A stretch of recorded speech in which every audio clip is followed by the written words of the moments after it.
సాక్షి మీడియాలోకి వచ్చిన పెట్టుబడులన్నీ సక్రమమేనని, చట్టబద్ధమేనని 2022 డిసెంబర్లో IT appellate tribunal ఎంత స్పష్టంగా తీర్పునిచ్చినా రామోజీ చంద్రబాబు గ్యాంగ్ మాత్రం ఇప్పటికీ పాతపాటి. అవే పాచి కథనాలు మళ్లీ ప్రచురించి ఏదో చేసేయాలని అనుకుంటున్నారు.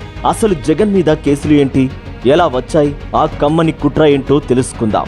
ఈనాడు, ఆంధ్రజ్యోతి పత్రికలు కమ్మకుల అభిమానంతో టీడీపీకి భజన పత్రికలుగా మారడంతో జగన్ సాక్షి పెట్టాల్సి వచ్చింది.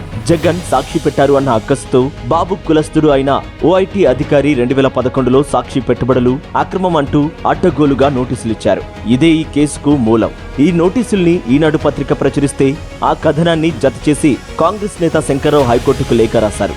దాన్ని కోర్టు పిటిషన్ గా స్వీకరించింది. ఐటీ అధికారి నోటీసులో ఏమైతే పేర్కొన్నారో దాదాపుగా అవే అంశాలు పేర్కొంటూ సిబిఐ వాళ్ళు 11 ఛార్జిషీట్లు దాఖలు చేశారు. ఈడీ కూడా సిబిఐని కాపీ చేసి అది వేసిన 11 ఛార్జిషీట్లను తను యథాతథంగా వేసేసింది. ఇక్కడే అర్థమవుతుంది కదా అన్నిటికీ మూలం బాబు కోసం ఓ అధికారి ఇచ్చిన ఐటీ నోటీసు అని. చివరకు ఆ పెట్టుబడులన్నీ సక్రమమేనని 23 డిసెంబర్ 2022న ఐటీ నోటీసులను ఐటీ ట్రిబ్యునల్ కొట్టేసింది. ఇంకా సాక్షి పత్రికను ఏమీ చేయలేక పచ్చపత్రిక పిచ్చిరాతలు రాస్తూ ఏదో సాధించాలని అనుకుంటుంది.